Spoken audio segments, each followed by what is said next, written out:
Imagine you're stopped at a red light on a Tuesday morning. A brand new luxury SUV is in the left lane.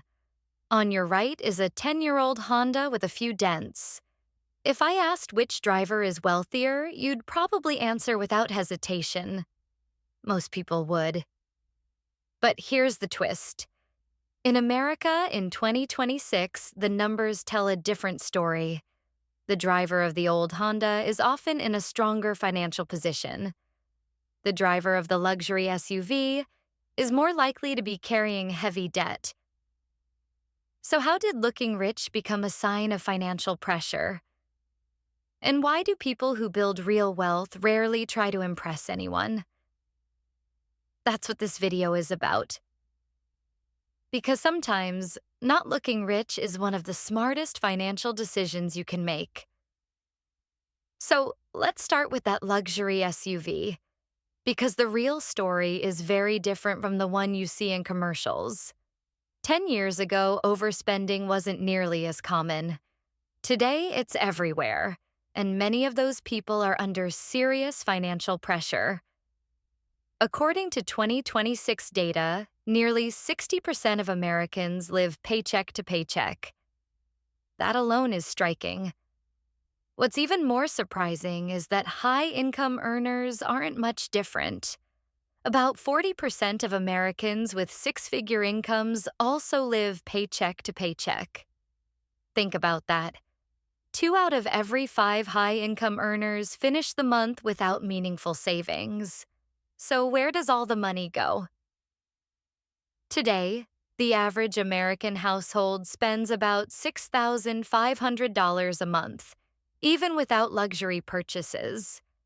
That's about $78,000 a year. At the beginning of 2026, the personal savings rate was only 4.5%. It once averaged around 8.5%. Previous generations saved nearly twice as much of their income. Today, we save less and spend more to look successful. More than half of adults say they couldn't cover an unexpected $1,000 expense. 1 in 4 has no emergency savings at all. The average emergency fund is only about $600. That's the reality behind many luxury cars and flashy lifestyles. And it's getting worse. Some people once lived paycheck to paycheck by choice. Today, more and more do it because they have no choice. Most of their income goes toward basic living expenses. So the next time you see a shiny SUV, remember this. What you see may not be wealth. It may simply be an expensive lifestyle. Most people miss one important point. We confuse looking wealthy with being wealthy. To understand why, we first need to understand why we spend. Most of the time, we're not buying the product itself. We're buying the message it sends. The human brain is wired to read status signals. Thousands of years ago, that instinct helped us survive. Who is strong? Who can be trusted? Who has more resources? That instinct is still with us today. Only the signals have changed. Now they come in the form of a watch, a logo, a car, a remodeled kitchen, or a vacation photo on social media. Most of the time, we're not buying the product. We're buying what it says about us. Economics even has a name for this. Some products are valued more for the status they signal than for the value they provide. The problem is that everyone is playing the same game. Everyone wants to look successful. But few realize everyone else is doing exactly the same thing. Economists call it the hedonic treadmill. You buy a new car. It makes you happy for a few weeks. Then you get used to it. Soon you start chasing something bigger to feel that excitement again. But you're still in the same place. As income rises, the cycle speeds up. That's lifestyle inflation. And that's where the real danger begins. Your income goes up. So does your spending. Instead of buying freedom, higher income brings bigger payments and more obligations. From the outside, you look more successful, but your financial freedom barely changes. There's another effect most people never notice. One luxury purchase often leads to another. You buy a stylish couch. Soon the curtains look outdated. Then you want a new rug. Then a coffee table. Then new lamps. One purchase turns into a complete makeover. The same thing happens when you move to a more expensive neighborhood. The expectations change. The cars your neighbors drive. The schools their children attend. Their vacations. Their social circle. Without realizing it, you start trying to keep up. People who build real wealth recognize this pattern early because they know the biggest cost isn't the first purchase. It's everything that follows. Now let's see what that really costs, because the numbers are far more surprising than most people think. Let's start with cars, because in America, few status symbols are as powerful as the car you drive. As of December 2025, the average price of a new vehicle had climbed above $50,000. The average monthly payment reached about $770, one of the highest levels on record. The average new auto loan also rose to about $44,000. To manage those payments, buyers are stretching loans over longer periods. Today, about 1/3 of new auto loans run for 6 years or more. Loans lasting more than 7 years, 84 months, are becoming increasingly common. About 20% of new car buyers now pay over $1,000 a month. You rarely hear that in the commercials, because these aren't just luxury sports cars. Most are family SUVs and pickup trucks. But there's another cost people rarely think about. A new car loses about 20% of its value in the first year, and it keeps losing value every year after that. If you finance it over a long term, you can easily end up owing more than it's worth. The car keeps depreciating. The debt doesn't shrink as fast. You keep paying the difference. Today, Americans owe more than $1.67 trillion in auto loans. Cars are no longer just transportation. For many families, they're one of the biggest financial burdens. Now think about this. Is a car payment really just a car payment? Not at all. It's also money you're giving up in the future.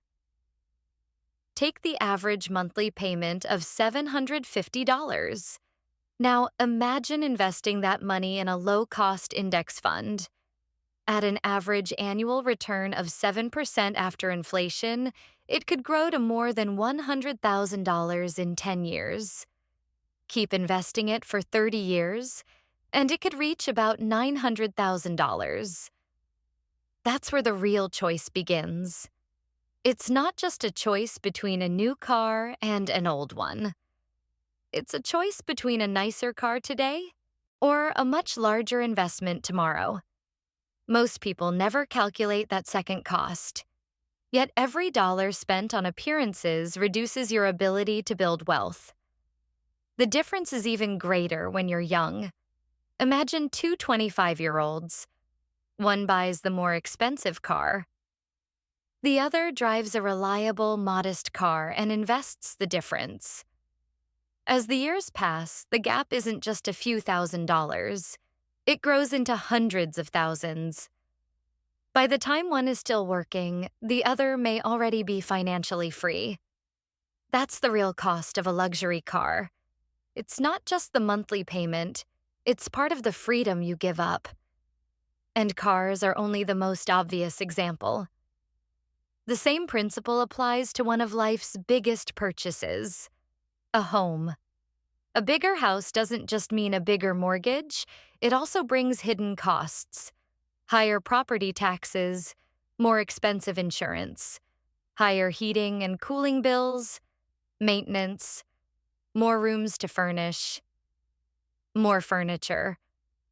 What starts as one purchase quickly becomes dozens of new expenses. People who build real wealth understand that before they buy. That's why many high net worth individuals choose homes that are more modest than people expect, because they don't just look at the purchase price, they look at the total cost over time. But the cost of appearances doesn't stop with cars and houses.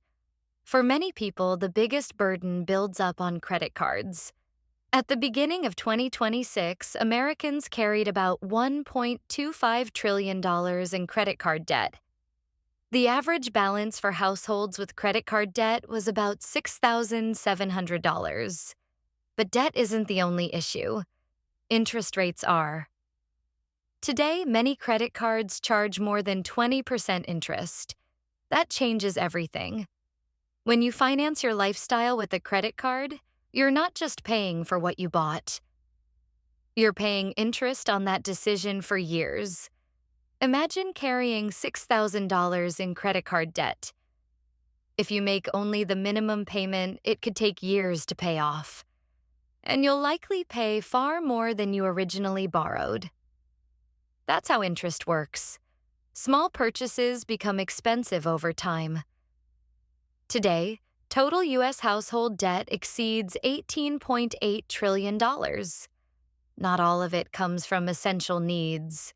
Much of it exists to support lifestyles people can't truly afford.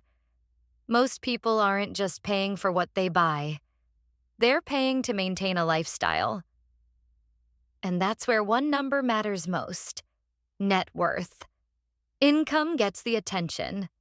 Net worth tells the real story. The two are not the same.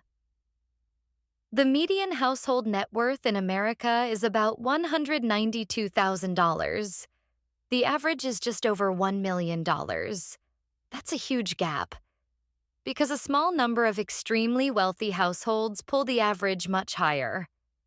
Most Americans are much closer to the median. The difference becomes even clearer across age groups. Households under 35 have a median net worth of about $39,000. Older households have built more wealth through years of saving and investing. Research keeps pointing to the same conclusion.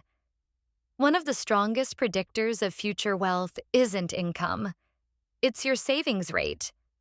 Someone with a high salary who saves almost nothing can end up behind someone with an average income who saves consistently. Once you understand that, you start seeing things differently. The house with the jacuzzi. The 2 new SUVs in the driveway. That luxury lifestyle. None of it necessarily means wealth. It may simply mean debt. Meanwhile, the quiet neighbor driving an old car may have been investing for years. You'd never know by looking. Real wealth is often invisible, because wealth and appearances aren't the same. In many cases, they're opposites. The more people spend to look wealthy, the less they save. That's why many truly wealthy people don't look nearly as rich as you'd expect. What do people who build real wealth do differently? The answer is much simpler than most people think. Let's go back to cars, because the data tells a clear story. According to Experian Automotive, 61% of Americans earning over $250,000 a year don't drive luxury brands. Honda, Toyota, Ford. The same everyday cars you see on the road. Even many people earning more than $250,000 choose practical cars over status symbols. Personal finance research has shown the same pattern for years. Studies of American millionaires reveal that the average car owner ties a large share of their net worth to their vehicle. Among real millionaires, that share is much lower. Many buy used cars. They keep them for years, and they avoid auto loans whenever they can. Another study of more than 600 American millionaires reached the same conclusion. Being frugal is one of their defining traits. It's not a temporary habit. it's a lifestyle.